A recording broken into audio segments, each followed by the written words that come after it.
Hello, everyone. I'm Charlie, and welcome back to the DraftKings DFS Slate preview. On today's slate, we've got the Saturday Prem Classic. Pretty, pretty decent slate. Four games with Liverpool and Arsenal play on it. Arsenal against Everton, Liverpool against Fulham, and then we also have Newcastle against Leicester, which is a pretty lopsided match, but minus 345. Then Wolves against Ipswich, with Wolves minus odds there as well. So yeah, all four teams minus odds, which is pretty interesting. In terms of projected lineups and set pieces for Wolves, it should be Acuna Monopoly. Tommy Doyle, I know, has taken a little bit in the past, but he's just the guy right now. He reminds me a lot of like Marmoush on Frankfurt, where just everything goes through him. Striker set pieces. I think I might have made that comparison before, but they're just both so good for their teams. And then for Ipswich, it should be Leaf Davis and potentially Smodics splitting. They went like to a true split almost last game. I think Smonic's had like four corners. Jack Clark's taken a little bit in the past too, and he could be in. Jack Taylor as well, although Smonic's had senior or a priority over him last game.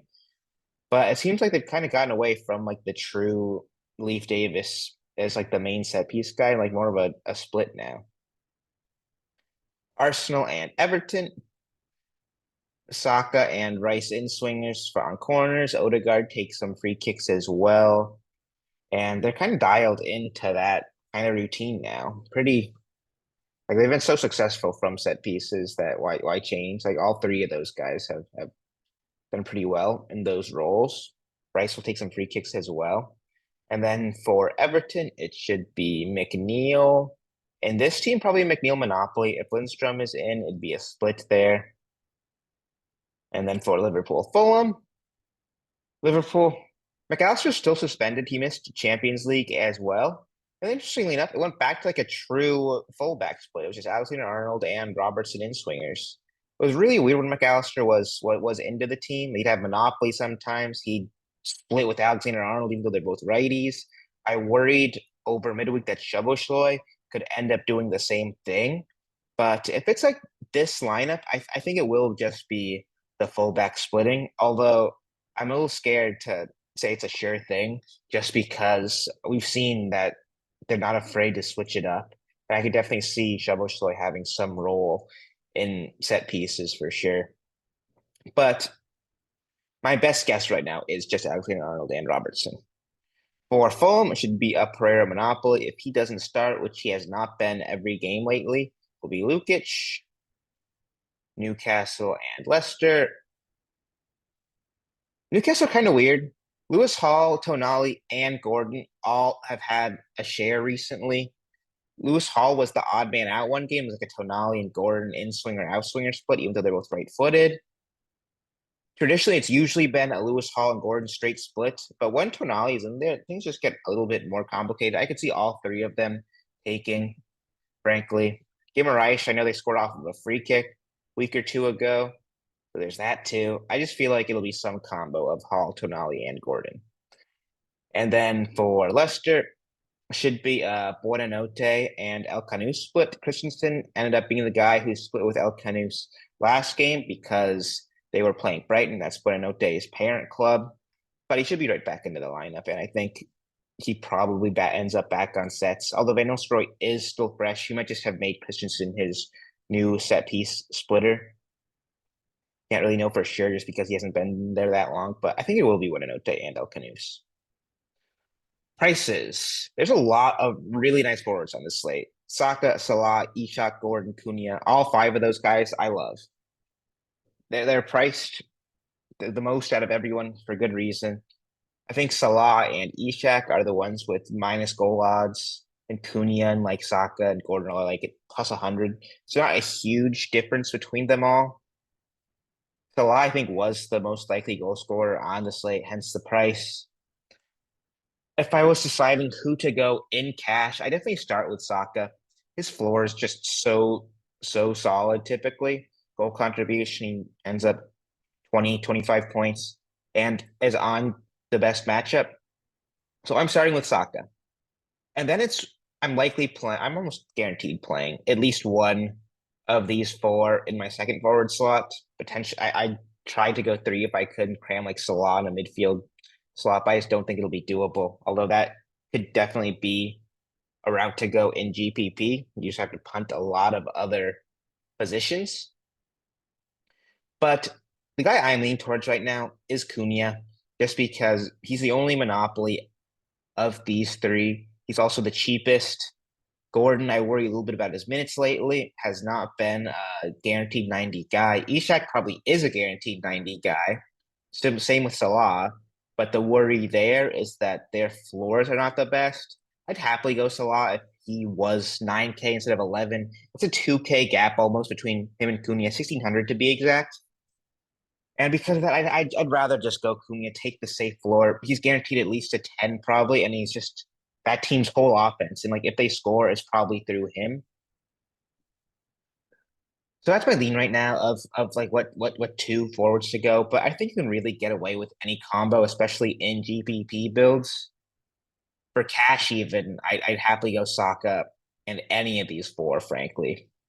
Like a Salah Saka front two is definitely tempting, but you look at that, you only have 4,500 left per position almost. So it's a tough one. Tough one for sure. Because of those like kind of big five guys, I think every other forward is going to be super low owned in GPP even. Like your Arsenal guys could definitely be good pivots if Havertz is a striker. I know that they've not been great through open play. All their goals have been through set pieces pretty much. But he's still the starting striker on this team. Jesus got a chance over midweek and was just not convincing whatsoever. So like I don't think there's any threat to his minutes or anything. I think that's just a really interesting GPP pivot. Same with like the other Liverpool attackers, whether that be Gakpo or Diaz who starts. You can definitely just run a stack there in GPP with Salah, then Diaz or Gakpo, fade Saka potentially. Other guys like Trossard, Martinelli, yeah, I think the non-Saka Arsenal guys are definitely going to get overlooked. They can definitely be tempting there. McNeil at 6,900, that's so cheap for him. It's just a tough matchup. But it feels like a monopoly lineup with like no Lindstrom. I could even see getting there in cash, put him in a mid roll, mid slot. You can still go to premium forwards and have him coexist that way. And you could definitely go him over one of those guys in your GPP builds. Strand Larson, I think, could be a super decent GPP play as well. I know he only went 60 last game, but he's typically a 90-minute guy. One of the cheaper attackers on these home favorite scenarios. Other guys, though, Adama Traore, Wolby's been super hot. I know they both have tough matchups, but Liverpool don't look overly convincing even when they win. I know Girona had like a lot of floor points against them midweek. I think Asprilla, who I loved, had like 10, I want to say 10 floor or something. And they get a goal contribution. They're really chilling for points. Like Adama, I can't even see. Oh, didn't let me look. Whatever. But yeah, Adama's had a decent floor typically. And I'm not that afraid of I don't think Liverpool will dominate that much that he won't be able to do anything. Other guys like Jack Clark could be fine if he starts over Schmodix. He could end up being the set piece guy there, 4,800. Not terrible. Wolves away. I know Wolves are my favorites, but they've not looked great, and I don't think that I think it'll be pretty even at times. I don't think it'll be like a domination like Arsenal Everton might be. But yeah, I like all those forwards I just talked about. Midfielders, in terms of strictly mids, at least like premium options, like the pay ups, there's not a ton there. Like you're looking more at the M/F guys playing one of those guys in your mid slot. If you're paying up here, like Odegaard's the top option probably, but I don't love him here with some of the other options. Declan Rice, he just a little much for me. Buonanotte, I don't mind at 6,700. I like what Leicester are doing under Van Nistelrooy, and they've been pretty solid looking. They've gotten results at times too. Got that yeah, that big win against West Ham. Oh yeah, Buonanotte, super interesting. Pereira at 6K, I think is super interesting as well. The worry there is that his minutes are a little sporadic at times, but as a Monopoly set piece taker for 6K, like you're not going to find a cheaper option than that if you're just looking strictly for set pieces. Shabashloy, if you want to take the gamble and hope that he ends up hopping back on something, I could see it. Smodix. If Smodix starts, I like that a lot too. Super solid against Bournemouth. If you remember his like insane championship year for Blackburn, like the leading goal scorer in the championship. I know he hasn't kind of recreated that at Ipswich, but he's just a solid player. Like I believe that that 20 goal, 23 goal championship player is in there. I don't know if necessarily it'll translate directly to the Prem, but Wolves could be a relegation team and they could end up being like a championship team. So yeah, Smodix, I'm tempted by that at 5K. Lindstrom 4,900. I don't mind that either. If they like rest McNeil, it's like a Lindstrom Monopoly lineup. I'd love that. But I think it's tough even with a split away to Arsenal. That's a pretty tough matchup. And I think Arsenal, our team, that definitely will be kind of looking to be more effective in open play because just all their goals have been from set pieces. They already kind of look a little bit better for their midweek game. So I'm just a little afraid of picking against Arsenal right now. El Canus at 4,600. I like that a lot. I played him against Brighton in cash. I know he didn't have a crazy game, but I don't think their flow was that good. And he's definitely got upside to him, like we saw in that West Ham game. But yeah, El Canus, I like that a lot at 4,600. I'm not overly afraid of Newcastle. I don't think they've been convincing all season, really. Longstaff for GPP. And then Tonali. This might be the guy to go in cash just because he should have a share. In his limited minutes, he's been pretty solid. I know he hasn't had crazy numbers, but he's just like a goal contribution away, and he turns like those five, sixes into 11, 12, 15. And he definitely is capable of doing that. If it's this midfield with Joe Linton deeper, probably affects him a little bit just because he won't be as attacking as if like a Joe Linton would be left wing and like Longstaff or something would be in. He'd be a lot better in that lineup. But even in like this team, I think I'd go back there for sure. I've played him against Liverpool before, and I know he didn't do anything crazy, but like he can go 90 for sure. And they just rested him against Brentford at 4,200, like minus 350 odds or whatever. I'm really tempted by a Tonali. Lukic, if there's no Pereira, that'd be pretty tempting too at 3K. Then defenders, a lot of pretty good defenders because Liverpool slate. We have their set piece taking fullbacks, Robertson, Alexander Arnold, both tempting. Robertson had a great game over midweek, just when we thought he'd kind of fallen off a bit just because he didn't take anything against Newcastle because of McAllister. But with McAllister out of this game, I don't think he has any danger of losing set pieces. I say that now, but it'll end up being like a shovel the monopoly next game, and that'd be something. But I think he's safe for sets. I want to say for now.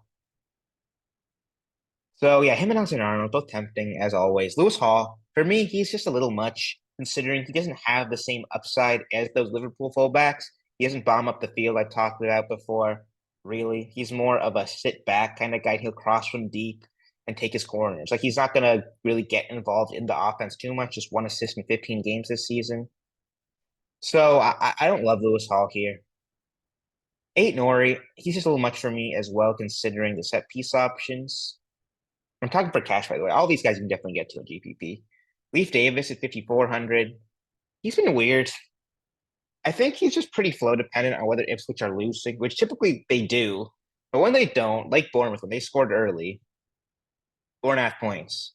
He did bad against Man United and Tottenham. He was solid against Crystal Palace and Forest.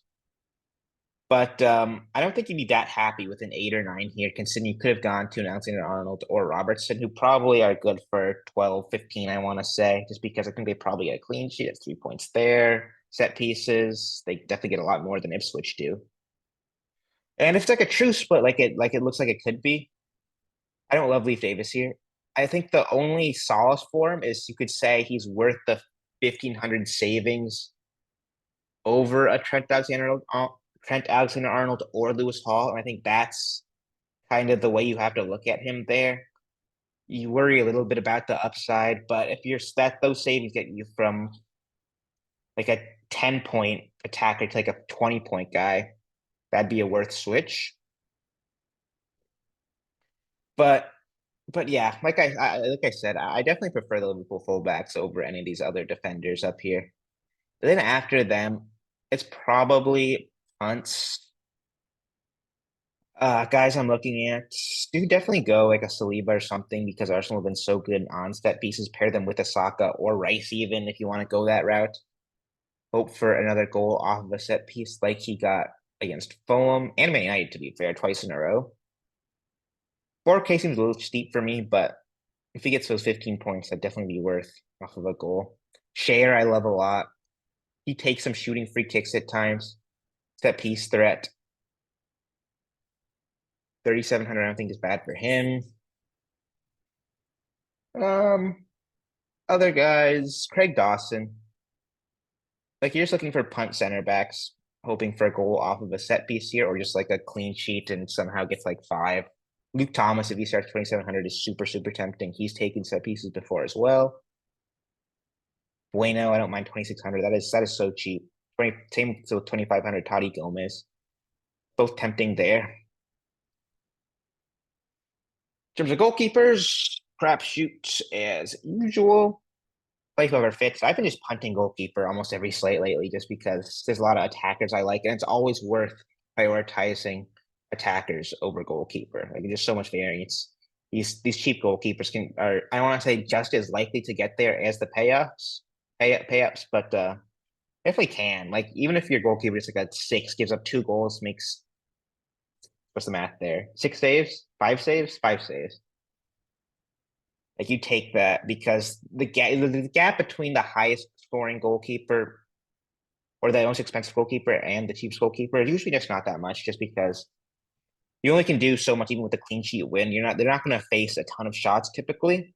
Like it happens at times. Suddenly you get like Liverpool, like they tend to give up a lot of shot on goals. So you'll see them getting like 20-point scores at times, like Kelleher did. Like a When did he do it? Yeah, like this game against Bournemouth, I remember. But just so much variance in the goalkeeper position. Talk about it all the time. So like I said, just play who fits the rest of the build. Play whoever you land on. And in terms of a core, I think for me, Saka's the only true lock. I kind of want to put in Cunha, but I think it restricts you a little bit if you want a little bit more freedom with your builds. I'm going Alexander Arnold for now, just because of the upside there. I think there's paths where you go like Robertson and Lee Davis over him, but I'm probably playing him. I might just go Tonali from here, honestly. I think that affords you a decent amount for each next position. I like all those guys. But as always, subject to change. Make sure to check out the FSI Discord through the website where I will cover all these little showdown slates and every other soccer slate that comes through, as well as updated cores for Prem after lineups come in for like the main slates. But yeah, guys, that'll be it, and I'll see you in the next one.